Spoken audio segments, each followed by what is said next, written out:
Seja muito bem-vindo ao nosso segundo módulo. Daqui para frente, nós vamos então entrar no nosso conceito arte. Nós vamos aprender a avaliar muito bem esse paciente, a reconhecer e diagnosticar, escolher o melhor tratamento e executar muito bem a técnica de lipoaspiração High Definition. Certamente, se eu perguntar para você qual a idade desse paciente, você logicamente vai me dizer que esse paciente deve ter por volta dos seus 55, 60, até mais, não é mesmo? Agora, se eu mostrar para você esse outro paciente, provavelmente você deve me dizer que esse paciente deve ter por volta de 40, 45 anos. Agora, sabe o porquê que essa característica ela é desenvolvida em você quando você olha realmente o pescoço? Por causa desse fator aqui. É um fator chamado idade percebida. Nesse estudo, que é um estudo onde fala sobre o rejuvenescimento do pescoço, eles abordam justamente isso. Quando você, espectador, está numa conversa com uma pessoa e essa pessoa ela apresenta características de um pescoço envelhecido, a primeira região aonde essa pessoa ela vai olhar é na região cervical. Dessa forma, a característica de idade que você vai dar àquela pessoa, ela vai vir muito de encontro com a forma que aquele pescoço ele está naquele momento. Mas afinal, o que se torna realmente um pescoço envelhecido? Nesse mesmo estudo, nós estamos falando das características anatômicas também. Então, nesse mesmo estudo, ele traz relações entre a anatomia e as características externas que fazem aquele pescoço ele ser envelhecido. Então, quando nós avaliamos esse pescoço em questão, nós conseguimos ter aqui algumas características, não somente a presença de gordura, mas também presenças de bandas platismais expostas, enrugamento na região cervical, perda do delineamento entre face e pescoço, fazendo com que essa pessoa você não consiga identificar aonde está o término da face, aonde está o início do pescoço, a presença de jaw, trazendo ainda mais essa sensação de derretimento de face. Então essas características tornam-se realmente características de um pescoço envelhecido. E isso faz com que essa pessoa tenha então uma idade percebida mais velha. Mas afinal, o que torna então realmente um pescoço se tornar mais belo? E aí eu falo para vocês, nesse outro estudo, que é um estudo onde nós abordamos realmente a estética do pescoço, nós trazemos características que fazem realmente esse pescoço ser belo, que é então o delineamento entre face e pescoço, ou seja, quando nós olhamos a uma pessoa, nós precisamos saber aonde é o término da face e aonde é o início do pescoço.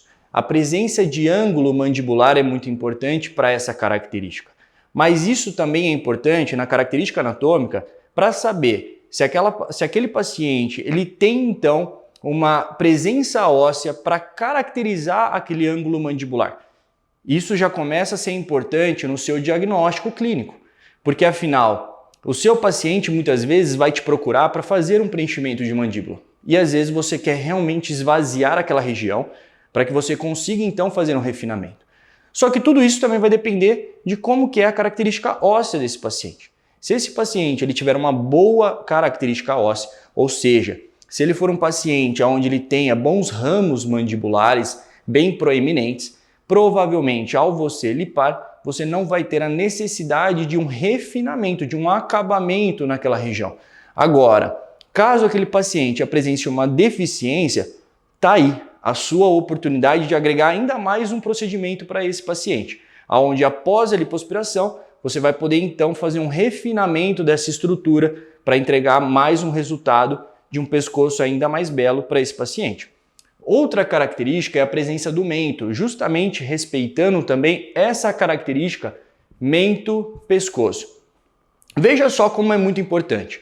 Se eu fizer esse movimento com o meu mento, ó, eu estou encurtando, certo? E, consequentemente, eu estou tendo um volume nessa região. Agora, se eu avanço essa estrutura, olha só, eu consigo realmente reposicionar essa minha musculatura, estirar e então melhorar muito mais esse ângulo mento-pescoço. Então o mento, ele é sim uma característica muito importante para o rejuvenescimento cervical.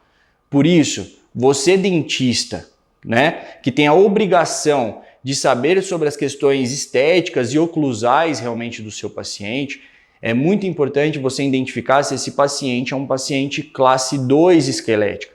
Se esse paciente provavelmente é um paciente prognata, onde possivelmente ele vai ter uma frouxidão dessas musculaturas. Mas Gustavo, o porquê que isso é tão importante para a minha lipoaspiração? Porque o fato é, se esse paciente ele tiver uma frouxidão na região muscular, ao você lipar, você vai resolver o volume de gordura, mas você não vai resolver o processo de frouxidão daquele músculo. E aí, consequentemente, você resolve um problema, mas você atribui um outro problema àquele paciente, que é ainda continuar com um certo volume. E aí, às vezes, é onde alguns profissionais que chegam aqui no curso, eles falam, mas eu lipo, mas nesse caso específico eu não consegui atingir aquele resultado que eu esperava.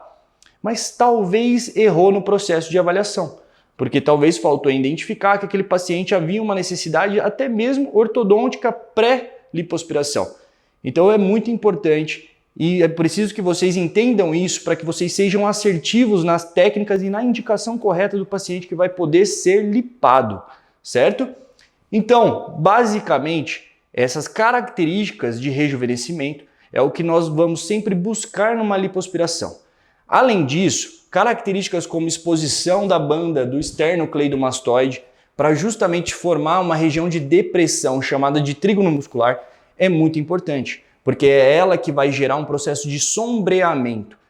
Um processo muito simples, que principalmente vocês, doutoras, que estão aí nos assistindo, fazem diariamente, que é a questão da maquiagem. Quando vocês vão se maquiar, o que vocês fazem? Justamente um processo de luz e sombra, não é mesmo? Então vocês passam um delineador onde vocês querem iluminar mais e aí, logicamente, você dá um sombreamento naquela região. Isso vai trazer características de afinamento, de projeção e afinamento. E é justamente isso que nós vamos pensar para a lipoaspiração. Aonde que nós vamos lipar para gerar áreas de sombra e aonde nós vamos deixar em evidência para gerar áreas de projeção. E aí é onde nós vamos estar atingindo um processo de alta definição.